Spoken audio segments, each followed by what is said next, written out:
Assalamualaikum warahmatullahi wabarakatuh. Alhamdulillah wa syukurillah la haula wala quwwata illa billah. Asyhadu an la ilaha illallah wahdahu la syarika lah wa asyhadu anna Muhammadan abduhu wa rasuluh. Amma ba'du.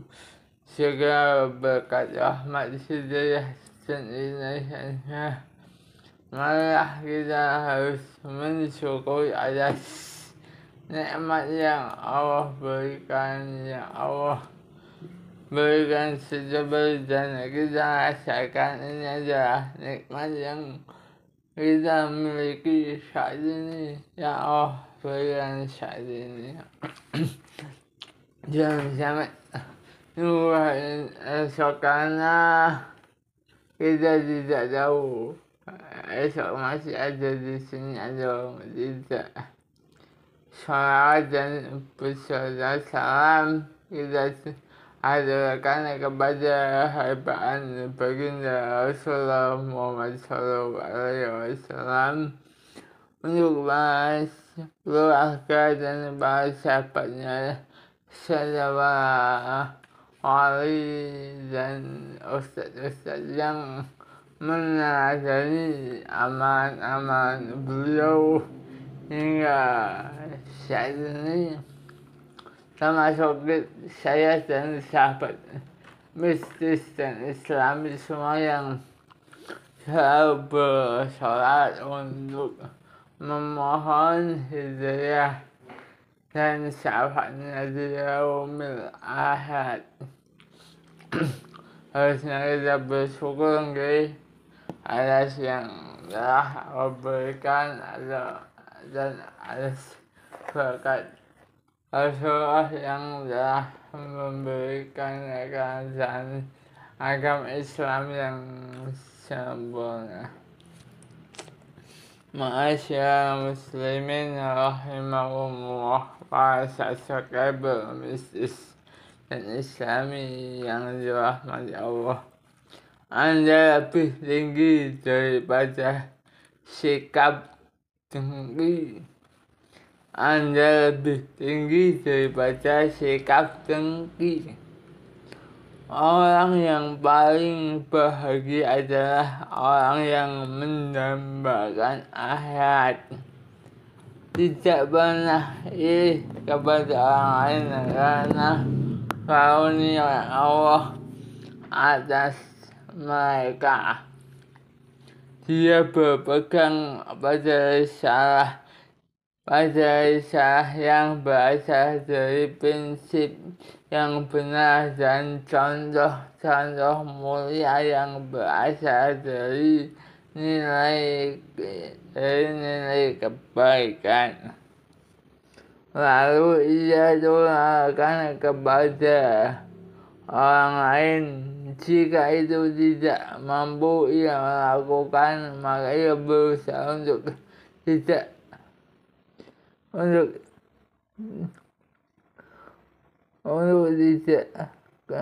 menyakiti mereka.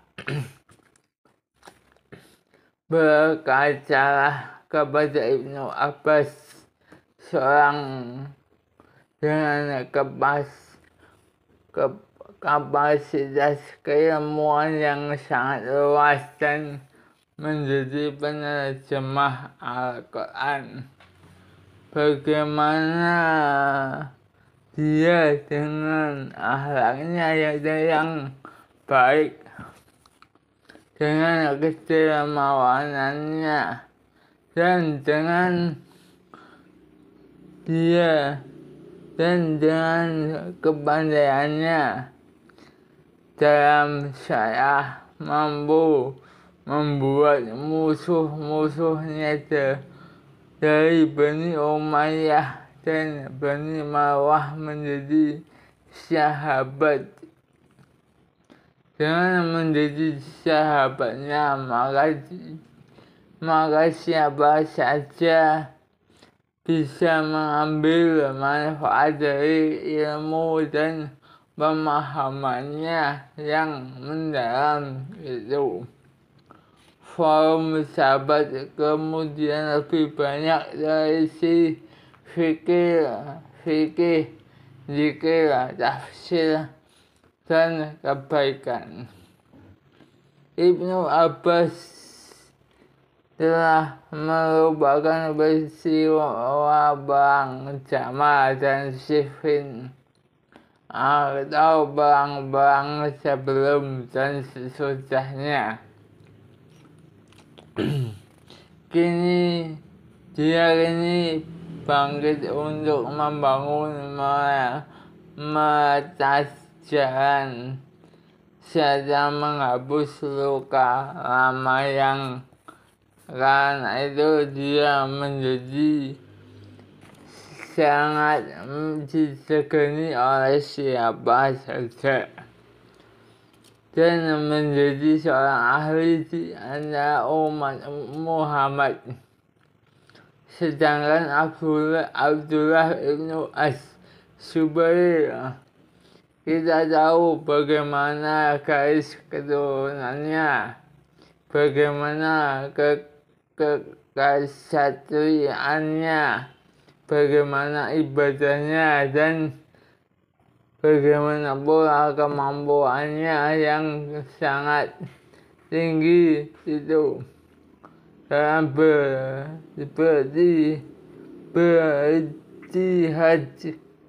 Bagaimana pula dalam beristirahat dia lebih suka mengambil jalan konfrontasi. Akibatnya dia jarang meriwayatkan hadis, dan itulah yang disesalkan oleh kaum muslimin. Setelah itu terjadilah hal yang lebih buruk. Ka'bah diacak-acak karena dia bersembunyi di dalam lingkungan Masjidil Haram. Banyak kaum muslimin terbunuh kala itu, termasuk dirinya yang kemudian tubuhnya disalib. Dalam surat Al-Ahzab, Allah berfirman ayat ke-38 yang artinya, dan adalah ketetapan Allah itu suatu ketetapan yang pasti berlaku. Ini bukan berarti kita ingin mengecilkan apa yang mereka lakukan, bukan pula merendahkan kedudukan mereka. Namun ini sekedar studi sejarah yang semata-mata bertujuan mengambil pelajaran dan hikmah, yakni dimiliki oleh sedikit orang saja. Hal itu terjadi karena sifat-sifat ini menuntut pengorbanan diri, pengekangan keinginan, dan pengendalian ambisi. Ingatlah sabda Rasulullah yang berbunyi, kenalilah Allah pada saat engkau dalam kemudahan, niscaya Allah akan mengenalimu pada saat engkau dalam kesulitan. Sabda ini berarti bahwa ketika dalam kemudahan seorang hamba itu bertakwa kepada Allah, menjaga semua batasan-batasannya dan memelihara semua hak-haknya, maka sebenarnya ia telah mengenalkan diri kepada Allah. Dengan semua yang ia lakukan, dengan mengenalkan diri kepada Allah, maka terjadilah sebuah perkenalan khusus antara dirinya dengan Allah yang kemudian mengharuskan Allah akan mengenalinya pada saat ia dalam kesulitan dan akan memelihara perkenalan itu dalam pada saat ia dalam kesulitan akan memelihara perkenalannya, yaitu dalam kemudahan. Dengan perkenalan itu Allah akan menyelamatkannya dari segala kesulitan. Sebuah perkenalan yang khusus dengan konsekuensi bahwa Rabb akan dekat dengan hambanya itu, akan mencintainya dan akan selalu mengabulkan doanya.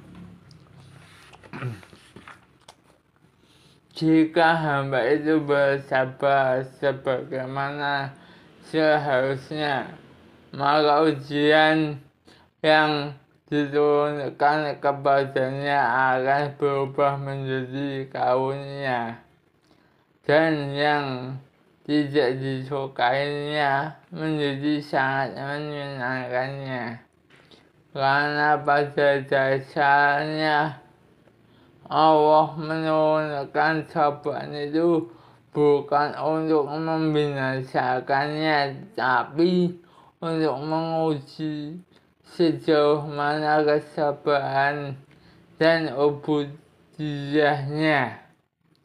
Allah berhak disembah sekalipun hambanya itu dalam kesulitan. Para subscriber Islami, dengan begitu hak yang sama juga ketika ia dalam kemudahan, Allah juga berhak disembah sekalipun keadaannya sangat menyulitkan.